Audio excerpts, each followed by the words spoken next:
Welcome to this episode of Sweet Tea in the Economy. I'm your host, Zach Anderson. And with me today, I have two fantastic people, and they are over the Beacon Committee, which they can explain what they do. But both of them have a very long background in nonprofit advocacy work, and that's why they came to the chamber in order to make our, I don't even know how you say this, make our lives better through being able to advocate for us economically and all that kind of stuff. So they're here to educate us on what they do. So welcome, Rebby and Bethany. Thanks for having us today. Yeah, absolutely. I'm frantically trying to remember what Beacon stands for because it's such a long acronym. I can't ever say next, so I think it's nurturing excellence. Yeah, have it.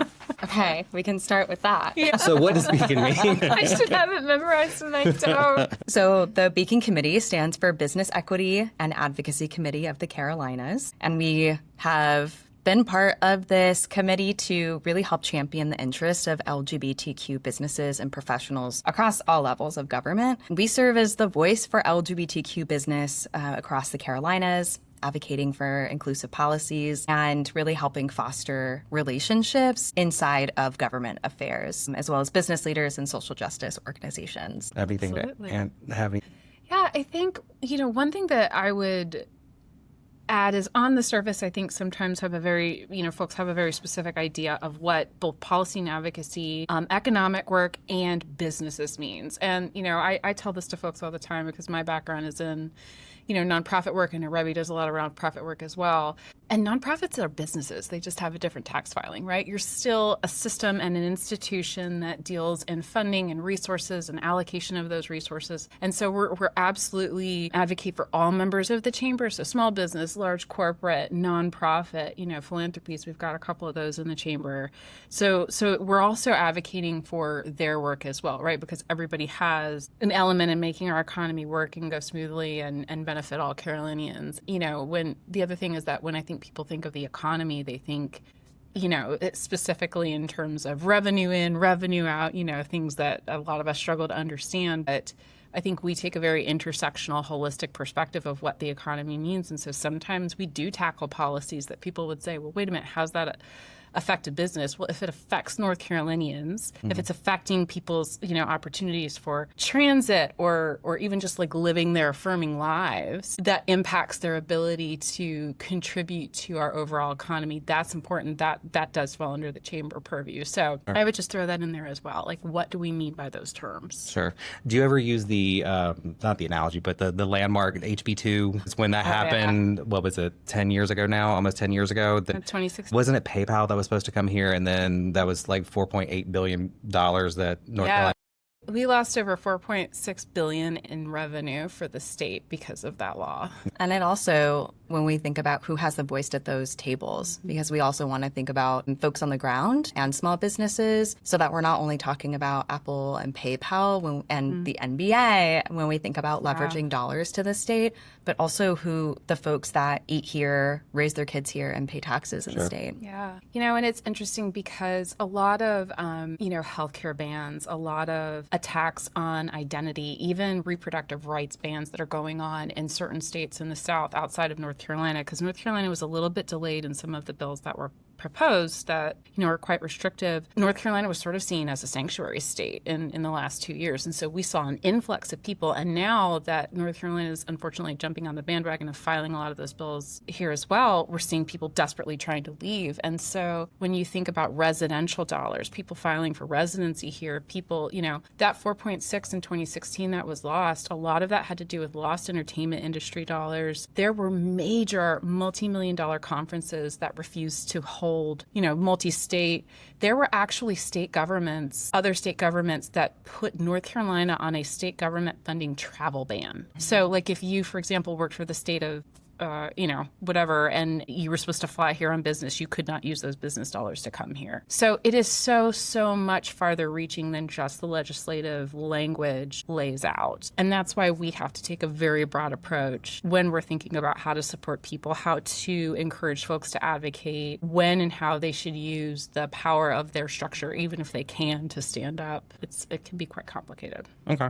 So to put it in layman's terms, because I have to sometimes for me to understand it. So if one bill goes through and then you have $4.6 billion that is not coming through, that affects the hotel owners, that affects servers, that affects everybody that's a part of that ecosystem. Because when we're talking about an economy, we're talking about ecosystem, not just one person, one job, one business. We're talking about the entire ecosystem. So is this kind of what you're fighting for? Yeah, every single sector. I mean, it really expands so far. I know that our state travel groups have been working really hard to try to keep folks coming into the Carolinas and to visit rather than putting us on these ban lists. And it has a huge impact. I mean, we want Beyonce to keep coming to the Carolinas, don't we? Unfortunately, we have a bad recent history across the Carolinas that artists are making those choices, and it is impacting us from hospitality all the way to education. The United Nations and, various other international groups, like I used to do a lot of international work, and so sometimes I still get the travel advisory emails, and I have seen travel advisories for certain specific southern states because of the risk, Florida being one of them. I've seen Alabama, I've seen Mississippi, them actually putting out travel advisories to professionals who go to various countries to work. And I mean, we're talking about, I'll get travel advisories for the Democratic Republic of Congo. Hey, civil war is ongoing, whatever. Sure. And then right next to it, hey, you might not want to travel to the United States, to the state of Florida, because if you are LGBTQ XYZ. And that to me is astounding. The first time I ever saw one of those come through, I was like, what is happening in this country? Gotcha. So, I mean, obviously with what is happening in the world currently, there's a lot of things to pay attention to. To someone that might not be as plugged in as you both, or someone that, not calling all three of us old, but someone that is, I guess, freshly graduating from college and wanting to maybe be in the same vein or in the same tunnel as you two and take on advocacy work, what do you give them as insights or any kind of advice? So for me, I really think about knowing your rights. And that, for me, feels like a term that we throw around a lot in advocacy, as well as how we refer to policy. But truly, a lot of young people don't know what their rights are and how they are able to participate in securing their rights. One, both from being able to vote down ballot and understanding every level of government, and not only voting for the top. When we think about our general elections, just voting for president, but actually voting all the way down to your county commissioners, to your school board members, that takes a lot of awareness, because that's really not in like home ec, or, you have to take specialized policy classes or government classes to think more about that. And so getting into community education, a lot of times that helps young people feel like empowered in their voice. How can I go to my local city hall meeting, city council meeting, county commissioner meeting, and work my voice into what I feel is right? I can use an example. Somebody might live in a neighborhood that has a main street, and they often cross the street to get to the bus stop going northbound. But they have to get to the other side of the street, but the nearest crosswalk isn't for 3/4 of a mile. They can go to city council and request a crosswalk be put into place, especially if we think about Monroe Road in Charlotte, North Carolina is a 4-lane street, but people often cross it. And people were crossing 74 still in the areas that went from road and when they were becoming freeway. That's wild. So that's a whole other conversation. And then from a larger perspective, of course, I think about House Bill 2. I think about the policies that were coming out of 2022, 2023 sessions that were specifically impacting education, healthcare, where it's and a lot of local enforcements when we think about non-discrimination ordinances. And a lot of folks didn't know that they had a larger voice in that their representatives were either voting for or against protections for the LGBTQ community at intersections of gender, race, religion. And I've worked with a lot of young people, and once they realize the breadth and scope and what their voice can do, then they feel a little bit more involved, where I think a lot of folks are raised with an unawareness of that and don't realize how far their voice can go and when we organize together. The last thing I'll say about that, I saw it on Instagram this morning, the memory of A Bug's Life, Pixar, and Grasshopper really said the quiet thing out loud was that they cannot know that when they come together, they are more powerful than us 100 to 1. And they tried to divide and keep the ants in a control method to feed the grasshoppers each season. But when the ants all came together, they overpowered Grasshopper and his little minions. And I just remember that as a really simple way of saying our voices are so much louder when we do come together and really bypass the divisions that our communities are facing right now. No, was it Mr. Miyagi that said young grasshopper or whatever? Okay, can I take it over to that real quick? So we create a community and we're strong together, young grasshoppers. Come join us.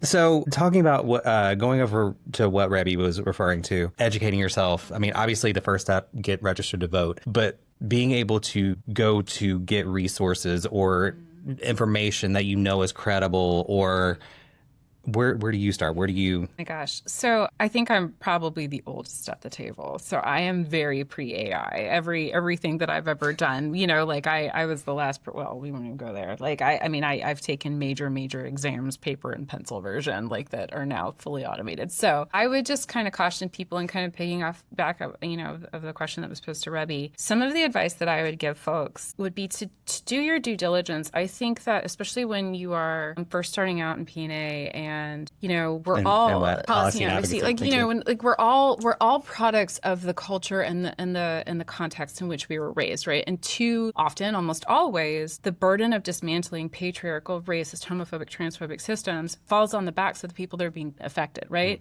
We all got into this work because we're passionate about it, because we're either personally connected or there was something in us driving us to it. But the unfortunate fact of the matter is that also leaves us more vulnerable to the impacts of it, right? We take it harder when we have setbacks. And so to protect ourselves from burnout, you have to daily remind yourself you are not a walking protest sign.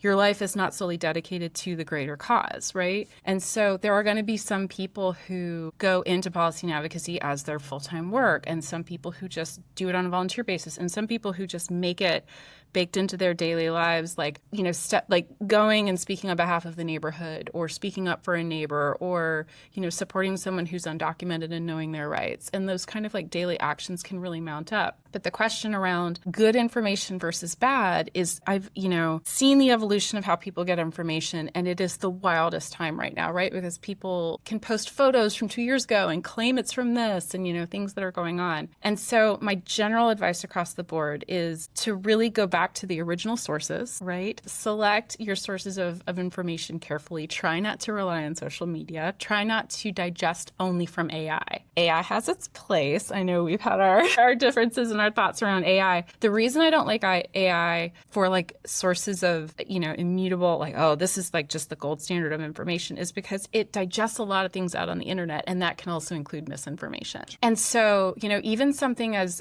important as, where to put your loyalties, I tell people, don't be a nationalist, don't be a loyalist to any one organization, because even the quote unquote good guys are staffed by people, they're created by people, and every organization is going to have someone with good intention and someone with selfish intention, right? And so if you've put all of your hopes and dreams into a brand or a logo or a news source or one person, when inevitably that fails you, it's going to take all the wind out of you for doing this work. So if you can sort of stand on your own principles, stand on the evolution of how you think and feel about the world based on what you're experiencing yourself, as opposed to, well, this bumper sticker told me this, or AI told me this, you're going to find so much more joy in the work than ebbing and flowing based on the daily, fire hose of, well, yesterday it was this, and now today it's that.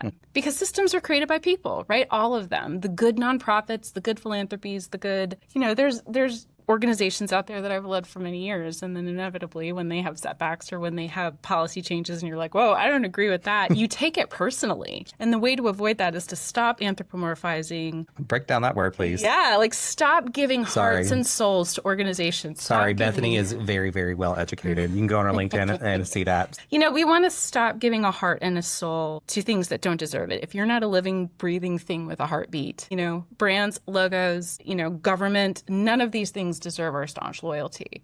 You have to approach everything with critical reasoning and every decision. I say the same thing with gender. When I teach people about gender and understanding your identity, I say, take some time. And even if you think you really know the truth, break it down to its elemental pieces. Why is this the way it is? Is there any way that I can refute this? Is there any information that can bring to light a different version of this? And break it down to its elemental form. If you still believe it, then you challenged it and you can stand on that truth. But if you're just taking somebody's word for it, either a news source or, again, an organization or a brand, or I just have this feeling, you're doing yourself a disservice. So I think we do need to critically reason a little bit more. Okay. As a community. Either one of you can jump in on this topic I'm about to ask. You both have been a part of a lot of organizations. Speaking of not having, I'm not saying they're job hopping. That is not what I'm saying. You both, no, I am not saying that. You have been with the Chamber a little bit shorter time than Bethany, but what have you found coming to the Chamber has helped or been different than other organizations you've been a part of? This is a good question. I would definitely say that for me, my career has really centralized me in education policy work, where I work with stakeholders of education, public school, independent schools, long drawn conversation around charters, as well as higher education. And I think that coming into the Chamber has really helped me see the overlap in the ways that we talk about business and the way that we talk about the economy.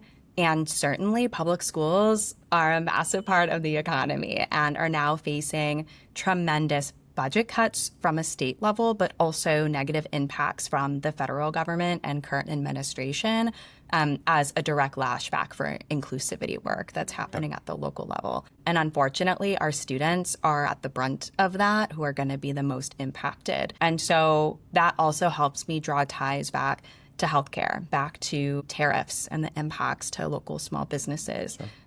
Thinking about the broad way that we talk about DEI, state and local policy, and helping to ensure that every person that's participating in our states are protected and seen and valued. Yeah, so it's been really great to see all of those bits of our livelihood connect. Since Rebby jumped on that one, you can jump on this one. You were saying that don't be too loyal to certain institutions or words or anything like that. For a while, the word or the acronym DEI was a positive thing, and now it's more of a lightning rod. Yeah. Obviously the work will always continue, but what do you feel about just that acronym? Yeah, I love that acronym. I have the same, I've lived through so many iterations of certain words, like the word queer has been reappropriated by our community. There are certain words that are just lost to the universe, and then certain words that we have the right to reclaim. You know what I mean? And so, I've told a lot of people, don't let a culture war steal the joy that you have found, in like DEI means something to me. It's very powerful to me, just like intersectionality. Like, these words aren't just buzzwords because I got into the field and I hear them all the time. They're things that I have fought for, right? There are things that I've baked into my everyday approach to life. And so, it's interesting because your previous question to Rebby, the Chamber has helped me think through cancel culture a little bit more, and kind of pairing that with my earlier response around, how we approach institutions and organizations. There are going to be organizations that are overall great and they make poor decisions. Do we cancel them altogether? There are times when boycotts are incredibly appropriate. And the idea isn't put them out of business, it's bring them back to central. There are organizations currently right now where their boards have forced them to abandon those words, but then you kind of look under the first layer and, well, wait a minute, but they haven't fired anybody. They haven't actually changed their programming. They're just renaming things because they're trying to survive in this current political culture. And sometimes we have to do that, And so Are you an I am an advocate for survival right now. I won't lie. I do think that more than one thing can always be true. I say this every day. And I think sometimes people think that's a cop-out. Oh, you're looking for the gray area. No, more than one thing can be true. I am the grandchild of a Holocaust survivor, right? I have family members that were lost to concentration camps. And I would never tell someone who was, right now facing ICE detention or deportation, are you using the right words that we want you to? Like, while you're there, are you fighting for the term DEI? No, you know what I mean? But like, survival. It's who has the leverage in those moments to fight that battle. And not everybody, we are not walking protest signs. So while someone is trying to keep their job and feed their family and keep a roof over their heads, do I expect them to go into their place of work and say, the most important thing is that we keep this term? Now, I have the privilege and the entitlement to do that in my work because it's what I do. And I tell that to people all the time. I get calls from news stations and they'll say, we want to talk to a person who's trans about the current, executive order that's talking about. And I'll say, I will put you in touch with 3 different advocates who are trained, who know how to talk to the media. I'm not just going to call a random person, random people for you. You know what I mean? And so I think my response to that question doesn't change in the moment because of how I feel about it. My response is reflective of who has the privilege and the safety to do that work in that moment. How will it have an impact? Because there's also the question of if we go to this meeting and bring it up, what's the point? If this meeting is about something else, you know what I mean? So picking and choosing the moment, I think there's wisdom in that because we are working through systems. If you're an abolitionist, it's a very different conversation. Let's burn it all down, right? But we have chosen to work through the system to get us to a point where that new future that the abolitionists are working for, we can all survive to it. So it's kind of working in conjunction with everybody who has the privilege in that moment to fight that battle. And I want to add on to that too, if I may, because what you bring up is a conversation that we've had here locally. And what you had mentioned, Bethany, about cancel culture. And when we also lay over the lens of boycott, we're talking about economic power. We're talking about the same tactics that have been used in the civil rights movement that have been deeply, deeply impactful. We think about Montgomery, we think about Rosa Parks even. She was utilizing her personhood, her power to directly challenge a hateful law. And so when I lay this over today, something that you had mentioned too, when we were talking about getting young people engaged and activated, we're not just talking about boycotting a company who doesn't uphold our values. We're actually talking about redistributing those dollars back into our community. Can you then go to your local markets? Big shout out to Kaleidoscope and all of the work. And all the small business owners that are part of the chamber that are LGBTQ owned. Yeah. And we're also asking There's people, 180 of them in Grovestone. We're also asking people to dig deeper, to go beyond what's convenient and actually do research about the companies where you want to shop. Where are they sourcing their goods from? Are they coming from ethical sources that we can believe in? Are their products being made here locally or even inside of the United States? Or, there's so many things to consider. And that, to me, is also the caveat with HB2 and artists that still came and reallocated the monies made back into the economy here to get those dollars back into organizations that could, again, get it to the folks on the ground who needed it the most, who were doing that work in the front lines. And that, to me, is where we're really helping guide that work and saying, yes, boycott, and here's where you can take your dollars. And I think that we do an incredible job doing. Yeah, and so thinking about that example, let's say that there's this corporation that people are boycotting. And to Rebby's point, I think that if we were asked to speak into someone's, situation and they said, what do you think, right? And I think you would agree with this, so if you don't, disagree with me, right? But our recommendation would be hey, you as a consumer, you have choices. If you have expendable income, to Rebby's point, you have choices. Take that money, invest it locally in the small business community, because that collective economic boycott power. Because in that circumstance with a major corporation, that's really unless you're a shareholder, which most people aren't, that's the only way we can send a message. Now, if we're talking about a local employee of a local franchise of that major corporation, this is a terrible job market, right? People are losing their incomes. We have over 800,000 federal employees alone. We have one of the highest, signups for unemployment in history, right now. If someone said to me, well, should I quit because of this boycott going on? Absolutely not. If you are relying on those funds to survive existence is resistance. Keep your job, right? Find different ways as an individual to fight back. No one is judging you for being employed, right? Because sometimes I think we have as a community this sort of like, I don't think it's intentional, but I think sometimes it can either be perceived or real, this like sort of judgy expectation of how perfect we all are when it comes to, our allyship. And you can just as a you can be an ally and still be queer, right? Like we're all an ally to somebody. And so I think sometimes people are like, oh, you work there or you do this. Like, how could you show up at that thing?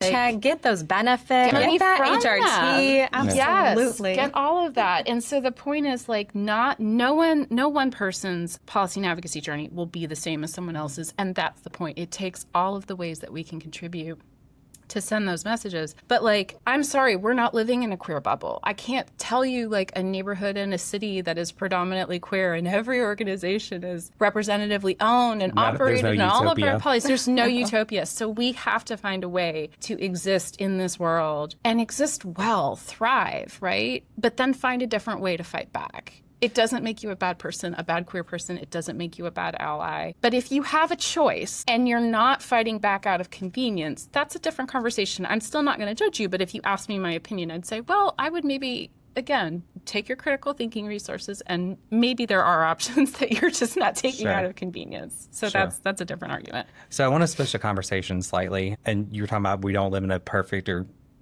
existence or anything, and you two, well, we're all collectively trying to do the good fight, but you two especially with being on Beacon and with your policy and advocacy work in your daily lives, things like that, how do you fill your cup? How do you still maintain happiness and joy and pushing forward and energy and that kind of stuff? Because I mean, yeah, you're on the front lines and you're doing that, but I have a really mean cat that I used to find solace in, but they attacked me right before I came here. So that's your joy? I'm gonna have that's what I'm saying. Now I'm gonna have to question my joy. My joy went off on me right before I came here. Wow. Question is huge. I would definitely say that in 2016, things were happening and I had a really hard time managing my emotional regulation, my overcommitment to the work, thinking that if I just worked back to back nonstop and put myself, like Bethany had said, into so much organizing, that it did sort of define who I was, that I lost that sense of self and then fell into that trap of only consuming the headlines and all of the social and everything on Twitter. And so for me, it was a complete oversaturation that I had burnout so fast. And that looked like terrible mental health. I had a hard time managing daily tasks in and out of work. I was isolating. I wasn't even nourishing my body well at that point. And so this time around, I have an incredible therapist. Thank you so much to Charlotte Trans Health. It has really helped me connect in with resources that reflect who I am and where I am in life. And I have a job today that can cover those needs. And that's a big part of my self-care journey. And I have a much healthier balance between getting information online and consuming trash TV. So disconnecting, not disassociating. But, sometimes it's really fun just to talk about the messiness of Ultimatum, Queer Love, and Love Island, and even the Real Housewives. Listen, I know who I am. And it really helped me just have that disconnect. And I also consume media that reflects my history, my connection to my community. And I think the last thing that I'll say about this too is that I have a wellness practice that helps me also tap into what it is that I'm feeling. And so I can feel scared and nervous in times like these as a non-binary person, as a mixed race person, as somebody who does rely on my job for a lot of my protections and healthcare coverage. That if there is an overturn of any of that, then I might have a lot of fear navigating in those spaces where I can lean on my national job to fill in the gaps where I don't get that locally. Having that wellness practice allows me to know when it's time to say no and to turn my devices off for the weekend, get into the mountains, get out to the beaches. That has been revolutionary for me to not be working all the time and to remind myself that who I am is inherently separate from what I do for work. So do you find that, so I used to run a lot of support groups, and I am not a therapist. None of us are therapists. I'm not a therapist. We're just talking about taking care of ourselves. But, you know, as a queer person, you inherently take on a lot of introspection, and I talk about this with, you know, community members all the time, that we are afforded both a forced blessing and a curse, just inherently as being queer, because we are living in a cishet normative world that is not built for us, and not, you know, it should be, but it's not, which means that every day we're challenged in proving who we are. Well, you know, and I get this question a lot. Well, people always tell me, you don't look non-binary. And I'm like, well, what does that mean? You know, like, because to be fair, and you and I have even had this conversation, I am femme presenting. It's a very specific, you know, meaning for me, and that's sacred and it's okay. But like the point is, you can fall into the trap both with policy and advocacy and your identity, be it gender, you know, sexual identity, be it race, be it religious, whatever, but political as well right now. You fall into this trap where you lose sight of how you want to live your life because you're trying to prove either to yourself that you belong in that community or to others that you belong in that community, and that can take over. And you stop living, and instead of living, you're proving. I'm queer enough. I'm this political party enough. I have this political ideology enough. I'm this, I'm that. I'm like Jewish enough. I'm Black enough. Yeah. I'm this enough. Like you find yourself choosing actions and maybe even thoughts and beliefs and alignments to prove. Again, sometimes it's just to yourself, because we all have to battle internalized homophobia, racism, because again, we are products of the culture that we were raised in, which are inherently transphobic, homophobic, racist. And we can have that towards ourselves, right? The things that we should be loving about ourselves disgust us, and we have to come to grips with that. And then maybe eventually we love it. And so it wounds me, like you expect other people not to believe you, but when you don't believe yourself, and when you spend all of your time proving to yourself, I am XYZ enough, you're not living. You're proving. You're trying to live up to an expectation. Expectation is the root of all evil, in my opinion. It will lead you to the darkest places in your world. But if you start saying, I choose to love me, and I can be, you know, whatever it is, I am queer, I am this, I am, you know, Puerto Rican, I am whatever I am, but I am also this, right? And I always tell people, our community is not a monolith. Like, stop acting that to get your queer card, you have to be this. We don't always this. use big words. We're not all the same. We're not, like, by definition, we're not homogenous. We're not. See? I'm having a thesaurus or a dictionary or something. This is ridiculous. Do you know what I mean? Like, the whole point of queer identity is the beauty of the unique. It's the beauty of the individual sacred. And if we fight to be able to be who we are from the mainstream, and then we break into these smaller categories, and we're fighting with each other because we're not enough alike, because we have to be enough alike when we go to city council. I remember going off on somebody when they were about to overturn Roe v. Wade, because from a national task force, I was sent a letter that all these providers were signing on to, and they didn't include queer people in the letter about being impacted by Roe. And I said, why would you do that? And they said, we're fighting hard enough for women. We can't throw other minorities in there. And I lost my mind, because it's all of us, and we all have the right. That's what the whole point is. You have the right to be you. Never let someone discredit that, right? Believe people when they tell you who they are. You know, who you are is sacred. Who you are is inherently worthwhile and lovely and perfect. And if it's not the same as anyone else, even someone in our community,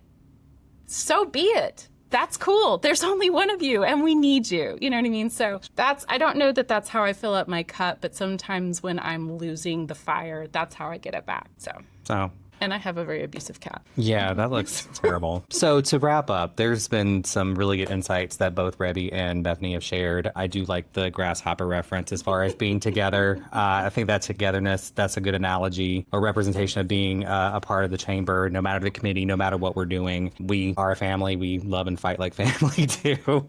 But I think that's good. Rebby also brought up being smart about how they go about life and investing in the relationships around you, knowing when to go ahead and disconnect and go touch sand or touch a mountain or something like that.